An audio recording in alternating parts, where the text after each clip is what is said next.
njye nanjye mageze birangiye nanjye mfata amakuru ariko nyine uwishe n'uwishwe bose ndabazi nyine bigenze biteye amakuru nyine amakuru mfashe ngewe amakuru mfashe ngo amuteye umugeri none amuteye umugeri nyine barwaniraga abakiriya bamaze kurwanira abakiriya amutera umugeri amaze kumutera umugeri amwongezamo igipfunsi ahanuka mu bakiriya hanyije mu gihe bakimukuraho hanyije nyine akurikirana n'ubundi umuntu ashaka guhuhura ngo amukubise iki cyane ni ukuvanga ikintu amukubise ngo ni umugeri ubwo rero umugeri amukubise niba wumukubise ngamukubise hano mu gatuza niyo makuru nje mfata nyine bapfaga abakiriya kubera ko ari abataka bose bapfaga kwa kundi nyine mba natatse umukiriya wowe ugashaka kumuyobya umubwira ati uriya ategura ibintu nabi gutya na gutya rero ni icyo kintu bapfuye hanyuma bose warubaze ute bose barabataka nyine ngiye bose ndabazi bose batakaga bose ni abataka kuko umwe bamwitaga pasiteri undi ntabwo izina rye ndiza ariko gusa kenshi twabaga turi kumwe hano twabaga turi kumwe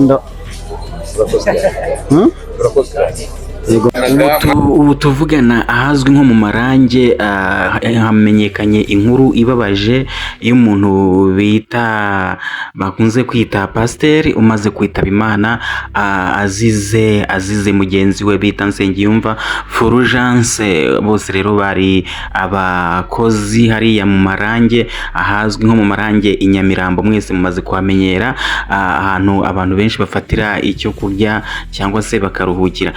Rero mu Marange hamenyerewe kujya guhafatira icyayi akacyayi ka nimugoroba ku bantu bakunda izo bita za tever n'ibindi byayi bitandukanye. Mu Marange rero aba bagabo babiri uwitwa Nsengiyumva Fulgence ndetse n'ukunzwe kwitwa Pasteur, abangaba baje gushyamirana ubwo bakiraga umukiriya kuri ya systeme yabo bazwiho ngo n'ukwataka. Aba bagabo babiri batatse umukiriya maze bagerageza kutumvikana barashwana bitewe n'ibyo umwe yabwiraga umukiriya n'undi akabwira umukiriya avuga kuri mugenzi we ati uyu ntago azi kwakira, uyu ntago azi gutunganya, ntibazi kubitunganya neza. Maze haje kuviramo witwa Nsengiyumva Fulgence arahurutuka akubita umugeri utazirwa akazina ka pasiteri, maze pasiteri ahita yikubita hasi maze umwuka urahera. Aha rero niho twaje kubwirwa n'abakora mu Marange uko byagenze, ariko mu bigaragara byo bigaragara ko habayeho gushyamirana cyangwa se bigaterwa na systeme ya hariya itameze neza. Ubwo rero pasiteri Imana imwakire mu bayo kandi imuheruko idashira, ntabwo byagenze neza. Hagati aha rero ibyo bikimara kuba ambulance urayibona yahageze maze bagerageza gukurikirana bareba ko uwo muntu yaba akiri muzima. Ubwo bamugezaga mu bitaro bya Kacyiru basanze umuntu yamaze gushiramo umwuka. Ababonye rero baragerageza kutubwira no kutwiganira uko byagenze. Nyine nta minota irenze 30 iciyemo kuba ponyira muri kano kanya ka saa 12 saa moya gutya. Hanyuma umenye gute yapfuye mwumva ko yaba yasize iki?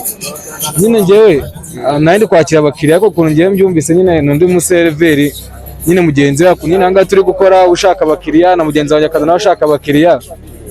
Ubwo nyine hari igihe nyine mu mama turi kumvikana ku bintu muri kubwira abakiriya. Ubwo rero birangiye rero nyine ubwo nimba ari gushwana mwamukubise nyine umugeri, wakubise umugeri nyine abarapfuye. Dore wapfuye niwe buye ngo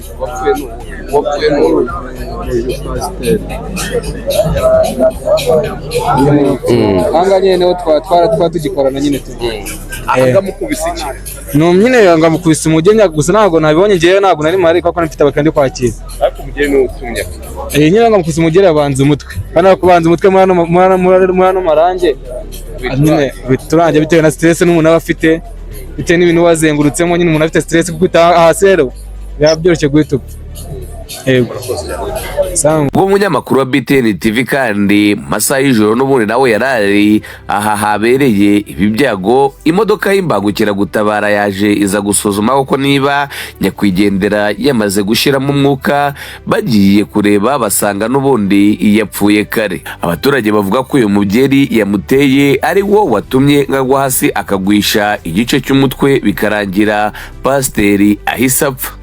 Ubusanzwe ariko banavuga ko ikibazo cyaba bazwi nk'abatatsi bagenda bakorera amarero. Nuko rero uko gushyamirana byarangiye bigenze, umwe ajyanwa mu bitaro, undi ajyanwa muri gereza kuko inzego z'umutekano zari ziri maso zita zimuta muri yombi. Ubu rero akaba yajyanwe muri gereza kuri sitasiyo gukurikiranwa no kubazwa neza icyamuteye ubwo bugizi bwa nabi. Aha rero ni ku Nzozi TV 1, urakora subscribe, ukoresha ya ukora like, maze utange igitekerezo cyawe, dore ko ariyo nkunga ikomeye waduha.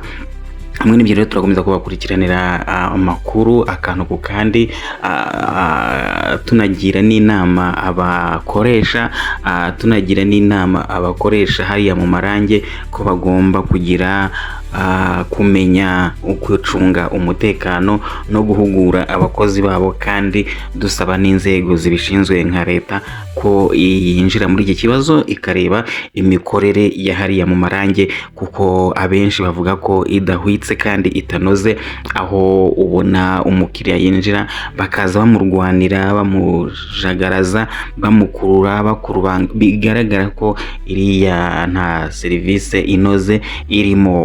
Umukiriya agomba kwinjira ahabona kandi hamunogeye. Ibyo rero leta rwose ikwiye kubikoraho, inzego zibishinzwe zigomba kubikoraho, zigasubira muri iriya systeme ya habari abantu, maze tugakunda tukabona amahoro kandi tukabona umutekano wa buri muntu wese, n'ugiye gukorera ayo mafaranga akaba azi ko yatahane kandi akayatahana mu buryo bwizewe kandi bwuje umutekano. Aha rero ni ku Nzozi TV 1, urakora subscribe, ukoresha like, maze utanga igitekerezo cyawe. Ubwo ngewe mwari kumwe na inzozi.com, inshuti y'abana. Jesus wins hope.